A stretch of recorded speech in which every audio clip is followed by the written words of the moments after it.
Hello and welcome back to the everyone to the video of the current affairs, and here's the Mohit Sharma is with you. And guys, today we're gonna cover the current affairs of the August 1st and the August 2nd. Basically आज की जो video है it's gonna be very special just because of that the topics are very interesting यार. India China blockade. अब आज की date में अगर हमारा सबसे बड़ा कोई कंपटीशन है तो वो चाइना है, और जिससे भारत एक्चुअल में बहुत पीछे है. ये बात सत्य है, आपको थोड़ा हर्ट हो सकता है बट ये सत्य है. दूसरा, किस तरीके से अगर मैं बात करूं, ठीक है, दैट इज़ कॉल्ड कि भैया रशिया के अंदर 8.8 मैग्नीट्यूड का अर्थक्वेक जनरेट हुआ है. सुनामी आई है भयंकर. बाद में हम बात करेंगे इसके बाद कि भाई कैसे, अगर मैं बात करूं जो कॉन्ट्रैक्चुअलाइजेशन है यानी कि कॉन्ट्रैक्चुअल वर्क है इंडिया में, वो फॉर्मल मैन्युफैक्चरिंग सेक्टर के लिए बहुत बेहतरीन तरीके से बढ़ चुका है, बट इसके डिसएडवांटेज भी बहुत बड़े लेवल पर देखे जा रहे हैं. और लास्ट में देखेंगे मेरा गांव मेरी धरोहर इनिशिएटिव, सरकार के द्वारा चलाई गई एक ऐसी स्कीम जहां पर हम किस तरीके से टूरिज़्म वगैरह को अट्रैक्ट कर सकते हैं और बड़े लेवल पे इसको आगे बढ़ा सकते हैं. तो चलिए गाइस स्टार्ट करते हैं इस वीडियो को. बट उससे पहले आपको बता दूं कि हमारी एकेडमी डिफरेंट प्रोग्राम लॉन्च करती है. If you want to join any of the program you can join it. Apart from that guys, अगर आप ये वीडियो देख रहे हो तो आप किसी भी एग्जामिनेशन की प्रिपरेशन कर रहे हो, डजेंट मैटर, आपके लिए ये वीडियो बहुत ज़्यादा फ़ायदेमंद होने वाली है. यहाँ मैं लगातार डेली करंट अफेयर्स कवर करता हूँ, जहाँ पर मैं मैक्सिमम डाटा कहीं ना कहीं या तो किसी बहुत इंपॉर्टेंट साइट से या किसी बहुत इंपॉर्टेंट डाटा से या बहुत इंपॉर्टेंट न्यूज़ से, आर्टिकल से या लॉन्च किए गए चीज़ों से मैं उठाता हूँ. चलिए गाइज स्टार्ट करते हैं वीडियो को, ठीक है. So now there is the first one thing that India is basically strategic. अब मैं बताऊँ, देखिए मेरी बात सुनिए, इन शॉर्ट मैं समझाता हूँ आपको.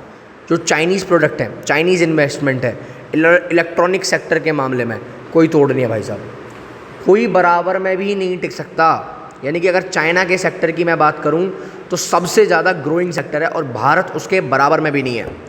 भारत ने अपनी पॉलिसीज़ में चेंज किया है to just compete with the China. Nearly 5 साल से लगभग जो गलवान वैली थी वहाँ क्लैशेस हो रहे थे. रिसेंटली हमने चाइना में जो फ्री वीज़ा सिस्टम, जो वीज़ा थे वो दोबारा रिन्यू कर दिए. Free visa that was not a free visa but yes, हमने वीज़ा दोबारा रीस्टार्ट किए हैं. न्यू दिल्ली जो है बार बार यहाँ पर हम बात करें अगर basically reconsidering its China out policies to meet ambitious goal becoming the global electronics manufacturing hub and integration into a global supply chain. अब देखिए, आप लोगों को पता है चाइना आउट पॉलिसी का मतलब क्या है. हमने इस तरीके से अपनी पॉलिसीज़ को आजकल डेवलप किया है जिसकी वजह से हम चाइना को मैक्सिमम तरीके से इंडिया के अंदर से भगा दें, ठीक है. बट ये भारत के लिए ही बहुत बड़ी प्रॉब्लम बन के तैयार हो चुका है. रीज़न बता दूं, लगभग 50% से भी ज़्यादा हम चाइना से इंपोर्ट करते हैं. And it is needed, you know that it is needed. So now the background of the Chinese blockade. April 2020 mandate government approve for all FDI from the countries sharing land borders with the primarily targeting Chinese investment. मतलब अब पहले क्या होता था, बस suppose करो भाई, जैसे मैं अगर किसी भी ऐसे कंपनी से डील कर रहा हूँ, क्रॉस बॉर्डर मैं बेसिकली डील कर रहा हूँ, तो 2 कंपनीज़ के बीच का एग्रीमेंट है, दोनों कंपनी अगर रेडी हैं तो वो they can do the agreement. But अब ये नहीं हो सकता, अब इट इज़ नॉट पॉसिबल. अब आपको इसके लिए सरकार से परमिशन लेने की ज़रूरत है. अगर सरकार आपको परमिशन देगी तभी आप क्रॉस बॉर्डर डील्स को कर पाओगे. यानी कि you need to take an approval and it is required, it is needed. So this is an most important thing. Apart from that, यहाँ पर बात करी जा रही है prevent the opportunities takes over during the कोविड-19 pandemic, respond to the border tension with the China. And भाई देखो, कोविड के टाइम पे इंडिया और चाइना के बीच में जो कॉन्फ्लिक्ट आए हैं, इंडिया ने कोविड-19 पैंडमिक को इसलिए भी डिक्लेयर किया था ताकि चाइनीज़ लोग जो हैं, चाइनीज़ पीपल्स जो हैं इंडिया में एंटर ना कर पाएँ. Now it's proper shut down for the China and just for the other countries also. Now here's we're going to discuss about the Chinese firms where the restricted telecoms electronic infrastructure project. भाई साहब, आपको पता है Chinese firm को हमने restrict तो ज़रूर कर दिया है टेलीकॉम के सेक्टर में, इलेक्ट्रॉनिक्स में, इंफ्रास्ट्रक्चर में, प्रोजेक्ट में, पर भारत डिपेंड भी तो इन्हीं पे कर रहा है यार. मैं सच बता रहा हूँ, हमारा जो भारत है ज़्यादातर जो कंपोनेंट जो मंगाता है, क्या हमारे पास रॉ मटेरियल है? नहीं है भाई साहब. आप कहाँ से मंगा रहे हो? आप चाइना से मंगा रहे हो. आपके पास क्रिटिकल मिनरल्स हैं? नहीं है भाई साहब, आप चाइना से परचेज़ कर रहे हो. तो डिपेंडेंसी भी चाइना पे है. तो अगर आप चाइना आउट प्रोजेक्ट को चला रहे हो, चलाओ भाई, बट अब ये तो सोचो आपकी पॉलिसीज़ पे क्या हाल पड़ रहा है. इस बार मोदी जी के कान में एक इकोनॉमिस्ट ने बोला होगा, सर थोड़ा आराम से, थोड़ा सख्ती बरतते हुए, मोदी जी ने ये पॉलिसी को इस बार इनिशिएट किया। Now India is now showing basically, ठीक है, pragmatic openness and selective Chinese participation to fill the critical gaps to the supply chain. दूसरी बात मैं आपको बताऊं, Dixon Technology and the Longcheer JV, ये क्या है भाई? देखिए, हम अप्रूव्ड किए हैं manufacturing smartphones, smart watches, AI powered PCs and automobile electrons. NITI Aayog ने साफ साफ सजेस्ट किया, नीति आयोग ने साफ साफ रिकमेंड किया है कि भैया FDI norms to boost export and investment. अगर भाई एक बात बताओ, अगर इंडिया कोई भी चीज़ कर रहा है, इलेक्ट्रॉनिक्स में आगे जाना है, आज EV में, आज USA के पास टेक्नोलॉजी है, तो USA जितनी भी EVs कार वगैरह हैं वो क्यों नहीं लेता चाइना से? रीज़न क्या पता चाइना उसमें कोई डिवाइस फिट करके भगा दे, क्या पता चाइना उसमें कोई ऐसा डिवाइस सेट कर दे जिसकी वजह से दिक्कत हो जाए। सो this is an important factor. अब इकोनॉमिक सर्वे किया गया 2023 से 24 के बीच में, जहाँ पता चला कि they need to revisit the restrictions. भाई उन्हें एक बार देखना पड़ेगा, आप जो रिस्ट्रिक्शन लगा रहे हो ना चाइना पे, आपको देखना पड़ेगा, इससे नुकसान कहीं ना कहीं हमारी ही इकोनॉमी को है। चाइना का रोल ग्लोबल सप्लाई में बहुत भयंकर है, उसकी चैन बहुत भयंकर है, and you have to understand that. आप मेरी बात सुनिए, 12 बिलियन डॉलर का इलेक्ट्रॉनिक पार्ट्स हमने चाइना से इंपोर्ट किए हैं और 6 बिलियन डॉलर हमने हांगकॉन्ग से। नाउ 50% से ज़्यादा इंडिया के कंपोनेंट इंपोर्ट होते हैं। अब देख लो आप, जब 50% से ज़्यादा हम इंपोर्ट कर रहे हैं तो कितनी डिपेंडेंसी है हमारी इंपोर्ट में। So this is what that we have to think about that. तो हमें India has restricted finished Chinese good but remains dependence on upstream inputs the fast growing electronic sector। अब सरकार क्या कर रही है? सरकार ने इस चीज़ को सुधारने के लिए 23,000 करोड़ रुपए जो हैं इस चीज़ पे लगाए हैं।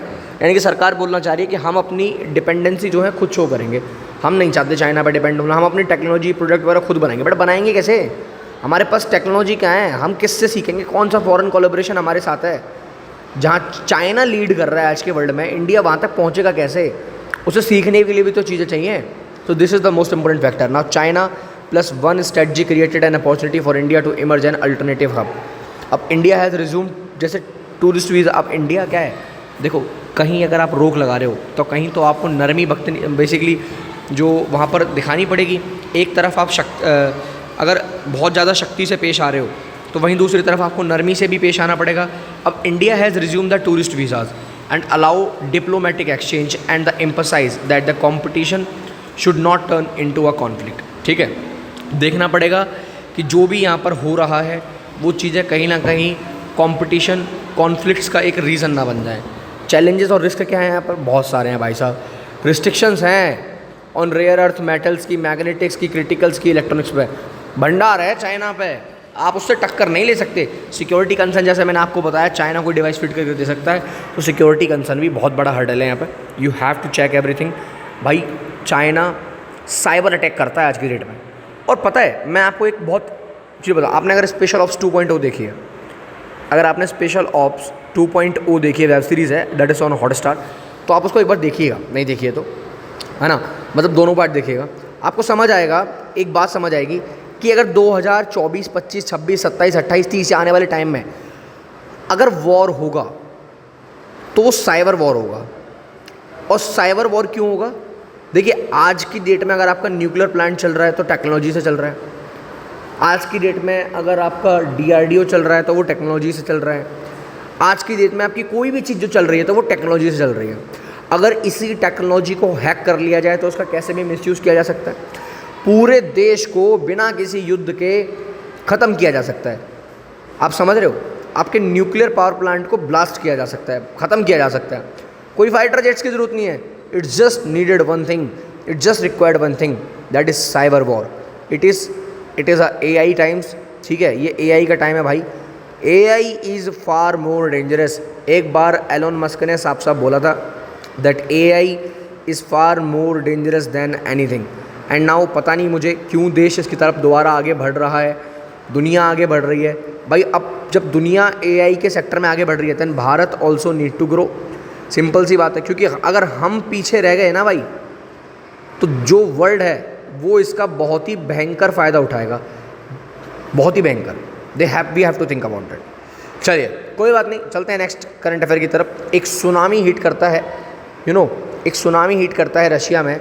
Japan after strongest earthquake since 2011 in Pacific. जैसे जापान में कभी पैसिफिक ओशियन के थ्रू, है ना, एक अर्थक्वेक आया था भयंकर। ये अर्थक्वेक आपको पता है, आपके 100 न्यूक्लियर अगर मैं ब्लास्ट कर दूं उससे भी खतरनाक अर्थक्वेक है, सब बर्बाद कर दिया इसने। आपको पता है जब सुनामी आती है तो एक फाइटर जेट से भी तेज़ स्पीड से आती है। जब एक सुनामी आती है तो उसकी स्पीड एक फाइटर जेट से भी तेज़ होती है। सोचो, सब कुछ उड़ा के ले जाती है। 30-30, 40-40 मीटर की सुनामी होती है कभी कभी। तो एक मैसिव अर्थक्वेक आया है, ठीक है, 8.8 मैग्नीट्यूड का, ठीक है, और बेसिकली ये रशिया में है, ठीक है। सो बेसिकली कमचाटका पेनिसुलस एरिया है जहाँ पर ये आया है। जो tsunami that impact Russia's and Japan prompted alert as the Hawaiian area. आपको पता होगा हवाई, न्यूजीलैंड वगैरह है, यहाँ पर भी इसके इम्पैक्ट देखने को मिले हैं। Apart from that world wide सबसे खतरनाक वन ऑफ द सुनामी है ये। अब ये वो पॉइंट है जहाँ पर ये सुनामी आई है, इस तरीके से यू कैन सी दैट ये वो एरिया है, ठीक है। ये पैसिफिकन एरिया है। अच्छा, पैसिफिक एरिया से मुझे एक बात याद आ रही है, अगर आपने कॉन्टिनेंटल ड्रिफ्ट थ्योरी अपने टीचर से पढ़ा है तो आपको पता होगा पैसिफिक में क्या हो रहा है, डिस्ट्रक्शन हो रहा है। डिस्ट्रक्शन हो रहा है ना, क्यों हो रहा है? बिकॉज यहाँ कन्वर्जेंस बाउंड्री है। कन्वर्जेंस बाउंड्री जहाँ भी है वहाँ पर डिस्ट्रक्शन होना ही है। अच्छा, convergence boundary of continental plate and oceanic plate, यानी कि कॉन्टिनेंटल क्रस्ट और ओशियनिक क्रस्ट के बीच में क्या हो रहा है, this is continental crust, this is oceanic crust. जब ये दोनों आपस में टकरा रही हैं तो ओशियनिक क्रस्ट जो है सबडक्ट कर रही है। What is the meaning of subduction? ये कॉन्टिनेंटल क्रस्ट है और ये ओशियनिक क्रस्ट नीचे जा रही है इस तरीके से, ऐसे। ओशियनिक क्रस्ट नीचे क्यों जा रही है? बिकॉज इसकी डेंसिटी ज़्यादा है, इसकी डेंसिटी ज़्यादा है। और कहाँ तक जा रही है? एस्थेनोस्फीयर तक जा रही है। आपने पढ़ा होगा ना लेयर्स ऑफ अर्थ, एस्थेनोस्फीयर तक जा रही है। अब जब ये एस्थेनोस्फीयर तक जा रही है तो एस्थेनोस्फीयर में क्या है? लावा है, मैग्मा है। So this is the important factor, ठीक है। चलिए, let's talk about what is a tsunami. Tsunami क्या है? Tsunami is a series of long and high energic sea waves. ये वेव्स कुछ इस तरीके से जनरेट होती हैं। अब पता क्या हो, कई बार ना ऐसे क्रैक आ जाते हैं समुद्र में, और जब ये क्रैक आते हैं तो पानी, कई हज़ारों लीटर पानी, कई वूलर लेक टाइप की लेक्स अंदर चली जाती हैं और ये फिर दोबारा टकरा के ऊपर आता है, और जितनी वेव है ना उससे भी ज़्यादा हाई वेव्स आती हैं, फिर बर्बाद कर देती हैं यार पूरी तरीके से। ये सुनामी क्या है कि यहाँ से छोटी छोटी वेव आ रही है। इन वेव्स में धीरे धीरे डिस्टेंस बढ़ता चला जाता है। इन वेव्स के बीच में आपको पता है इनकी दोनों की वेवलेंथ के बीच में डिस्टेंस कितना होगा? लगभग 200 किलोमीटर। देख रहे हो आप कितनी हाई वेव्स है। सुनामी के पीछे का रीज़न क्या हो सकता है? मान लो अंडर सी अर्थक्वेक, जो मैंने अभी बताया, क्रैक आ गया just because of under sea earthquake. दूसरा वॉल्केनिक इरप्शन। तीसरा लैंडस्लाइड्स, समझ आ रहा है? और ग्लेशियर कोलैप्स। ये इसके पीछे का बहुत बड़ा रीज़न बन सकते हैं, and that you have to think about that. Apart from that, ठीक है, हाउ सुनामी वर्क्स, कैसे वर्क करती है भाई साहब, ठीक है। देख लो, एक जगह से अर्थक्वेक जनरेट हो रहा है, यहाँ से वाइब्रेशंस निकल रही हैं, एनर्जी रिलीज़ हो रही है, उसकी वजह से सुनामी क्रिएट होती है और सब कुछ ख़त्म कर देती है चारों तरफ। अब अगली बात करते हैं यहाँ पर सुनामी के बीच में, जैसे मैंने बताया, दो वेव्स के बीच में जो वेवलेंथ है वो यहाँ 200 किलोमीटर तक देखी जा सकती है। Up to 200 kilometre between the waves. 800 से 900 किलोमीटर पर आवर की स्पीड है, लाइक अ जेट प्लेन, ठीक है। उसके अलावा 30 से 50 making it hard to detect centimetre की हाइट तक। हाइट ज़्यादा नहीं होगी इसकी, बट खतरनाक होगी, भयंकर होगी। मल्टीपल वेव्स आती हैं। पहली वेव जनरली जो होती है बड़ी नॉर्मल होती है, बट दूसरी वेव सब खत्म करके चली जाती है। It will and everything. अब समझ आ रहा है? तो फर्स्ट वेव कितनी है? ये इम्पैक्ट देख रहे हो आप सुनामी का, किस भयंकर तरीके से ये इम्पैक्ट कर रही है। हाउ सुनामी फॉर्म मैंने बता दिया। अंडर सी अर्थक्वेक या volcanic eruption can be the reason, because displacement होता है, एक जो सी बेड होता है आपका, या pushing the large volume of the water, ठीक है। अब वहाँ से वाइब्रेशंस रिलीज़ होती हैं, तो एक करके वाटर्स जो है, ये वाइब्रेशंस जो हैं वो रिलीज़ कर रही हैं। नाउ वेव जनरेशन की अगर मैं बात करूँ तो water displacement created long wave length and wave that travel across the ocean at high speed. चलिए, ड्रॉबैक इफेक्ट की बात करते हैं। भाई हो सकता है जब सुनामी आए तो आपको स्टार्टिंग में पता ना चले, पानी थोड़ा सा पीछे चला जाए। जब ये क्रैक आता है तो पानी इसमें जाता है। तो मान लो अगर आपको पता चलता है कि भाई समुद्र का पानी पीछे चला गया, तो समझ जाओ कि एक भयंकर सुनामी आने वाली है। और ऐसी सुनामी आने वाली है, ऐसी सुनामी कि सब कुछ बर्बाद कर देगी, कुछ भी नहीं बचेगा, कुछ भी नहीं बचेगा, ठीक है। आप समझ से रख जाओ। कोस्टल इम्पैक्ट क्या होता है भाई? सबसे बड़ा इम्पैक्ट ये होता है कि लोगों के घर वर सब कुछ ख़राब हो जाता है। उनकी व्हीकल्स इंफ्रास्ट्रक्चर, ओवरऑल डैमेज देखने को आपको मिलता है during the time of tsunami. ये 6 से 7 मिनट का इसका टाइम होता है। अगर 6 से 7 मिनट आप पानी में ज़िंदा रह गए तो रह गए, वरना आप मर गए तो मर गए। इम्पैक्ट ऑफ सुनामी क्या है? इम्पैक्ट ऑफ सुनामी क्या है? ह्यूमन लॉसेस, मास फेलिटेशन, और आपको जगह जगह ना सॉल्ट देखने को मिलेगा, ऐसे सॉल्ट बिखरा हुआ होता है। लगभग 2014 में 2004 में एक्चुअली जब इंडियन ओशन में सुनामी आई तो 2.3 लाख लोग मरे हैं भाई साहब, 2,30,000 लोग। अब आप देख रहे हो 2,30,000 लोग सुनामी से मरे हैं। मतलब ये आंकड़ा देख रहे हो आप, क्या हाहाकार मचा होगा भारत में। अब ऐसे डैमेज से बचने के लिए भारत क्या कर रहा है, भारत ने क्या एक्शन लिए हैं, सो वो मैं आपको बताऊंगा। बट जैसे कि मैंने आपको बताया, electricity, water supply, transport, communication सब कोलैप्स हो जाता है ना। Secondary fires, chemical leaks, landslide increase बेहतरीन तरीके से होते हैं। सॉल्ट वाटर आपको जस्ट बिकॉज जो फैल रहा है उसकी वजह से जगह जगह आपको नमक देखने को मिलेगा। दूसरा रीज़न क्या है? दूसरा रीज़न क्या है? अभी जो समुद्र का सॉल्ट वाटर है वो कोई अच्छा थोड़ी ना यार। अब ये डार्ट इंट्रोड्यूस किए गए हैं, ये डार्ट लगाए गए हैं। ये क्या करता है, यहाँ से ये इसको मैसेज भेजता है जब भी वेव्स आने वाली होती हैं खतरनाक, और यहाँ से ये सैटेलाइट पे मैसेज जाता है और 8-10 मिनट पहले हमको पता चलता है सुनामी आने वाली है। और इतने टाइम में तो हम खाली करा देते हैं, क्योंकि सुनामी को आने में भी तो टाइम लगेगा। 24/7 इसकी डिटेक्शन टाइम है भाई साहब, देखेगा। ये डार्ट का काम है, इस चीज़ों को ऑब्जर्व करना, चीज़ों को देखना, deep sea pressure sensors detection वगैरह इन सबको देखना। नाउ ये भैया यहाँ पर INCOIS sends alert to the NDMA and media and the public via SMS, siren, satellite, सबको बोल दिया जाता है भैया सेफ रहो। ये हैं देखो जो डार्ट इंट्रोड्यूस किए जाते हैं। अब ये एक डार्ट थोड़ी ना है, बहुत सारे डार्ट हैं। इनका काम ही ये है कि सुनामी के बारे में अलर्ट देना, ठीक है। चलिए now let's come to the basically यहाँ पर एक चीज़ के बारे में और जान लेते हैं कि ग्लोबल कोऑर्डिनेशन किस तरीके से है। यहाँ पर manage region specific India Atlantic tsunami warning जो है, तो डार्ट ब्यूरोज हैं, सब लोग आपस में मिलकर ये काम करते हैं। यूनेस्को इसमें बढ़ चढ़ कर पार्टिसिपेट करता है, ठीक है, ये भी देखा गया है। और इस तरीके से हम सुनामी वगैरह के ऐसी चीज़ों पर कंट्रोल करने की अभी प्रेजेंट टाइम में कोशिश कर रहे हैं। बट हालांकि इस टाइम पर जो रशिया में जान मान का नुकसान है वो थोड़ा कम हुआ है as compare to other things, तो ये भी अपने आप में एक बड़ी चीज़ है। Now let's talk about the ASI data, ठीक है। ASI के डाटा के हिसाब से अभी it's not archaeological survey of India. एक बार आप सर्च करना है एक्चुअल में इसका मीनिंग क्या है, ठीक है। कि भैया फॉर्मल मैन्युफैक्चरिंग जो है उन्होंने कॉन्ट्रेक्चुअल काम जो है 20 से 40% तक स्टार्ट कर दिया। आप मेरी बात समझो आप ज़रा। इंडिया में लॉ है, लेबर लॉ है, बिल्कुल है सर। क्या जब इंडिया में लेबर लॉ एग्जिस्ट कर रहा है, भारत में लेबर लॉ एग्जिस्ट कर रहा, चलिएगा एक मिनट मेरी बात सुनिएगा।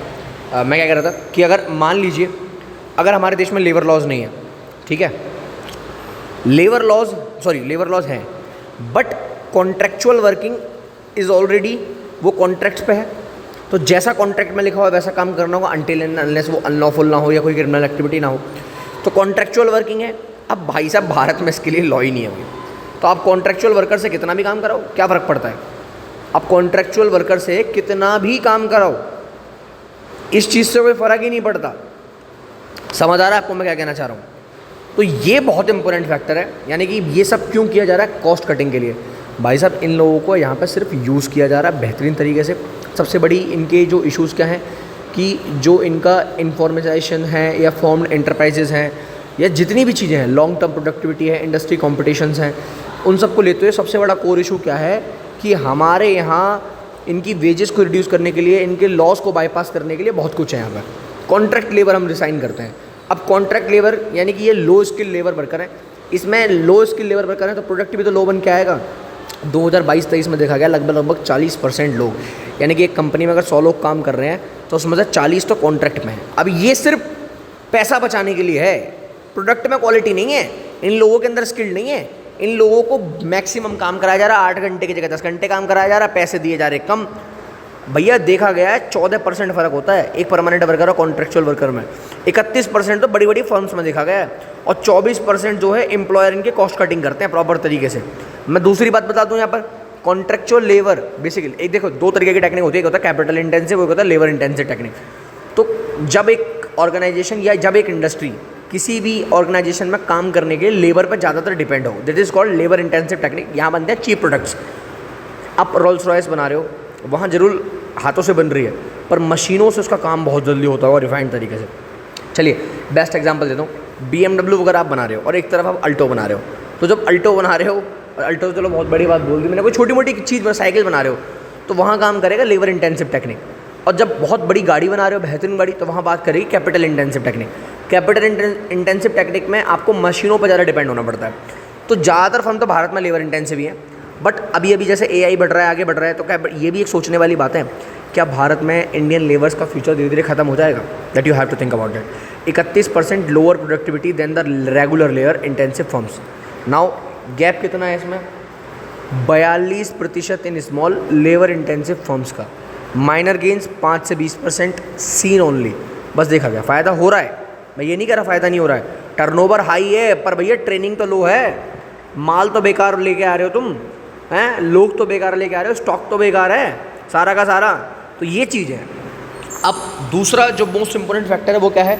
स्ट्रक्चरल चैलेंज है, ठीक है, यानी कि प्रिंसिपल एजेंट प्रॉब्लम है, जो कि क्या है, कॉन्ट्रैक्टर फोकस कर रहे हैं शॉर्ट टर्म कॉस्ट सेविंग पे, नॉट प्रोडक्टिविटी ऑफ क्वालिटी पे। Weak work discipline and quality, भाई साहब इनका काम है short contract, reduce the work of accountability and increase shrinking and poor output. Simple सी बात है, ठेकेदार को ठेका दे दो, भैया मकान बनाना है, ठेकेदार मकान बनाने गया, जब ठेकेदार ने मकान बनाना चालू किया, ठेकेदार के पास कम टाइम बचा, ठेकेदार ने कैसा तैसा करके माल लगा दिया, पता चल कि 2 महीने बाद मकान गिर गया। मैं आपको एक बढ़िया एग्जांपल देता हूँ, 3 मंजिल का, ठीक है, 3 मंजिल का एक मकान बनवाया है हमारे यहाँ मोहल्ले में, ठीक है, मैं आपको एकदम प्रॉपर शुद्ध भाषा में समझा रहा हूँ, मेरी बात समझना, ठीक है। I am not talking about कि 3 floors 2 floors, I am just talking 3 मंजिल का मकान बनवाया भाई।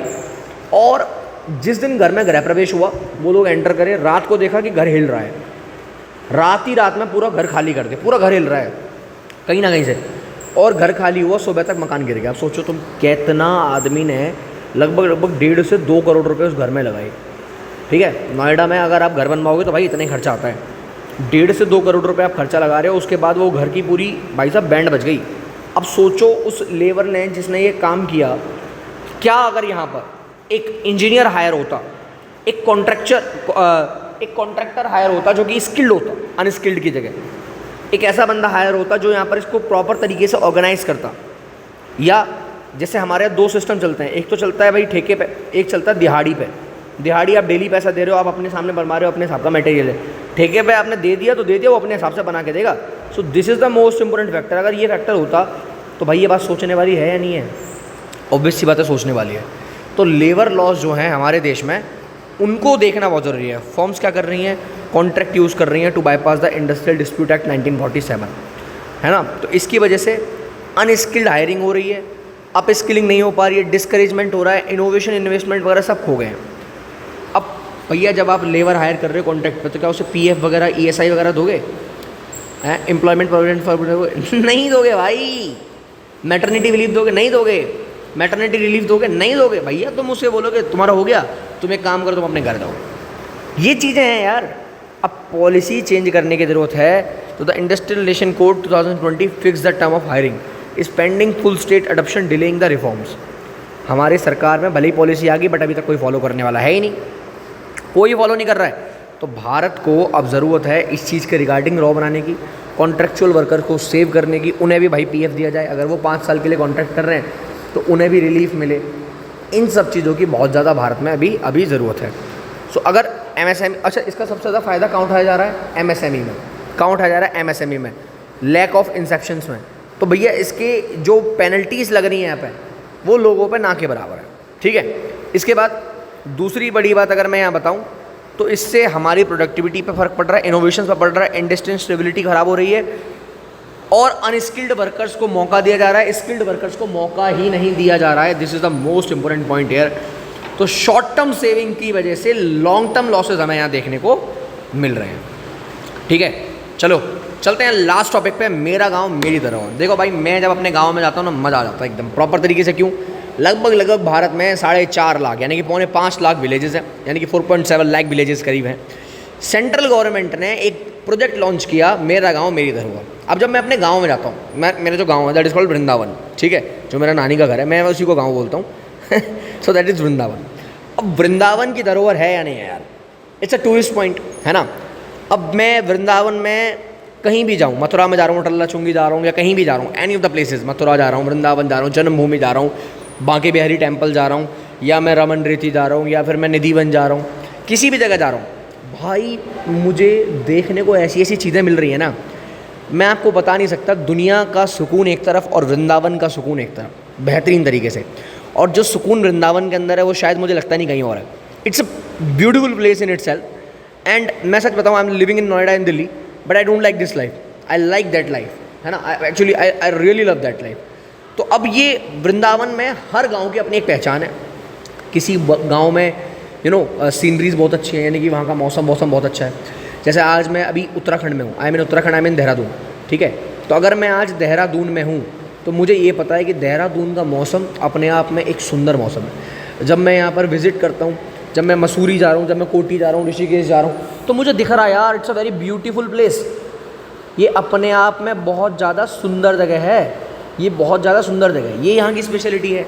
अच्छा, जब मैं इसकी जगह मान लो कहीं मैं चला गया दूसरी और जगह, मैं प्रयागराज तो चलो सिटी बन चुकी है, या मैं कहीं और चला गया, कहीं भी चला गया यार, मैं किसी भी जगह चला गया। मैं होशंगाबाद गया था, ठीक है, मैं होशंगाबाद गया था, मैं नर्मदापुरम गया हूँ। तो जब मैं नर्मदापुरम गया हूँ तो नर्मदापुरम में मैंने जाके देखा भाई, नेचर, प्रकृति किसे बोलते हैं, जेन्युइनली बोल रहा हूँ, प्रकृति किसे बोल रहे हैं। मैं भरतपुर होके आ गया, मैं सालासर बालाजी गया, मैं मेहंदीपुर बालाजी गया, राजस्थान होकर आया, मैं नॉर्थ ईस्ट में होकर आया। हर जगह की अपनी एक अलग पहचान है और हर जगह की अपनी एक स्पेशलिटी है, जिसने वहाँ की ज़मीन को, वहाँ के लोग को, वहाँ के कल्चर को, वहाँ के रिच हेरिटेज को संभाल के रखा हुआ है। और हर गांव में यही बात यहाँ करी जा रही है, मेरा गांव मेरी धरोहर। अब इस धरोहर को प्रोटेक्ट करना, इस कल्चर को प्रोटेक्ट करना आज हम सब की बात है। ये लॉन्च हुआ था 27 जुलाई 2023 में, और अब जैसे जैसे मिनिस्ट्री ऑफ कल्चर है हमारी इसको देखती है, ये जो मिशन है यहाँ पर, इसका नेशनल मिशन है ऑन द कल्चरल मैपिंग। अब Indira Gandhi national centre for the arts है जहाँ ये इम्प्लीमेंटेशन हुए हैं, एंड आज़ादी के अमृत महोत्सव सेलिब्रेशन पे भी ये भाग रह चुका है। अब मेरी बात समझिए, आपने देखा होगा कि जब 26 जनवरी को जब परेड निकलती है, उसमें मेरा गांव मेरी धरोहर की एक रैली निकली थी, जिस रैली में बहुत सारी चीज़ें थी जहाँ पर दिखाई जाती हैं चीज़ें। नाउ अब देखते हो, जब 26 जनवरी पे बहुत सारी रैलीज़ निकलती हैं, उन रैलीज़ में अलग अलग गांव अपने अपने कल्चर को रिप्रेजेंट करते हैं। नॉर्थ ईस्ट अपने कल्चर को रिप्रेजेंट करता है, जहाँ हैंडमेड आर्ट एंड क्राफ्ट बनता है। नॉर्थ अपने कल्चर को करता है, दिल्ली अपने मॉडर्नाइज कल्चर को दिखाती है, बेंगलोर अपने IT सेक्टर को दिखा रहा है। तो हर जगह, कर्नाटक गेम बेसिकली, तो हर जगह अलग अलग चीज़ों को, अलग अलग कल्चर को रिप्रेजेंट करते हुए झांकियाँ निकलती हैं। अब वो जो झांकियाँ निकलती हैं वो क्या कर रही हैं, वो ग्लोबली वर्ल्ड वाइड दिखाया जा रहा है नेशनल वाइड TV चैनल पर या इंटरनेशनल TV चैनल्स पर। अब जब लोग उन्हें देख रहे हैं, अरे भारत ऐसा भी है, अरे भारत ऐसा भी है, तो उनका इंटरेस्ट बनेगा भारत में आने का, एंड ये अट्रैक्ट करेगा टूरिज़्म को। आपको पता है भारत भयंकर कमाई करता है टूरिज़्म से, भारत टूरिज़्म पर भयंकर तरीके से डिपेंड करता है। कल्चरल मैप की बात करूं तो 6.5 लाख विलेज इंडिया के ऐसे हैं जहां मतलब डिजिटल प्लेटफॉर्म पे, जहां पर उनका यूनिक हेरिटेज, ट्रेडिशन एंड लगभग सारा सिस्टम है। Now cultural mapping of village की अगर मैं बात करूं तो आइडेंटिफाइज, डॉक्यूमेंटेटाइज बेसिकली रूरल इंडिया को करता है। Cover arts, traditional history, livelihood of the villages. भाई साहब, भारत की एक अलग अगर पहचान बन सकती है, यानी कि अगर मैं बात करूं, village are digitally mapped to create a virtual museums of a rural areas, aims to promote the tourism, social harmony and the economic opportunities. तो ये इतिहास में बहुत बड़ा कदम भारत के लिए यहाँ पर होने जा रहा है। दूसरा, 7 जो कैटेगरीज हैं डॉक्यूमेंटेशन की, यहाँ उनको ध्यान रखा गया, यानी कि villages are classified based on the unique cultural and identity. Art and craft villages known as the tradition of the art form of the handicraft. Ecological oriented village, यानी कि focused on environment, harmony and the sustainable practices. ठीक है। Scholastic villages linked to the textual, scriptural and ancient learning traditions. Epic villages connected with the Ramayana, Mahabharata, Purana, यानी कि हर village में एक ना एक है। कुछ हिस्टोरिकल विलेजेस हैं जहाँ पर लोकल बेसिकली नेशनल के लिए, जैसे पानीपत की लड़ाई की बात करो, ठीक है, पानीपत की लड़ाई में देखो आज भी आप प्रॉपर तरीके से, कुरुक्षेत्र की बात करो आज भी उसकी मिट्टी लाल है, तो वो हिस्टोरिकल दिखा रहा है, या एपिक विलेजेस में अंदर में आएगा। Architectural villages, Indus valley civilisation की आप बात कर लो भाई साहब, राखीगिरी साइट्स की बात कर लो, यहाँ पर आर्किटेक्चर दिखाया जा रहा है, बेसिकली सब्यसाची हो गया, सब्यसाची स्तूपा हो गया, ऐसी चीज़ें रिप्रेजेंट की जा रही हैं। फिशिंग, ठीक है, शिप यार्डिंग, हॉर्टिकल्चर और ऐसी चीज़ें यहाँ पर बड़ी तरीके से रिप्रेजेंट की जा रही हैं। Preservation of intangible heritage, safeguard folk art, oral traditions and rural knowledge of system, boost to rural economy, can promote eco tourism, heritage tourism and local craft. Social and culture harmony क्या दिखा रहा है? Encourage pride in local traditions and the community participation. Digital culture, भाई साहब मतलब अब आप देख पा रहे हो कि किस तरीके से भारत की रिप्रेजेंटेशन वर्ल्ड वाइड हो रही है, किस तरीके से ये इतना ज़्यादा ज़रूरी है यहाँ पर लोगों को अट्रैक्ट कर पाना। So this is all articles guys that I have shown you today and here we have completed the current affairs of 1st and 2nd of August। यार अब जो करंट अफेयर इंपॉर्टेंट है वही तो लेकर आऊँगा। अब ऐसी करंट अफेयर भी नहीं कि फालतू की करंट अफेयर उठा लाऊँ। यहाँ से आपको पेपर में क्वेश्चन देखने को मिलेंगे अगर आप अपने एग्जाम की प्रिपरेशन कर रहे हो तो, and that will be very helpful. ठीक है, चलिए गाइस मिलेंगे नेक्स्ट वीडियो में, तब तक के लिए जय हिंद, वंदे मातरम।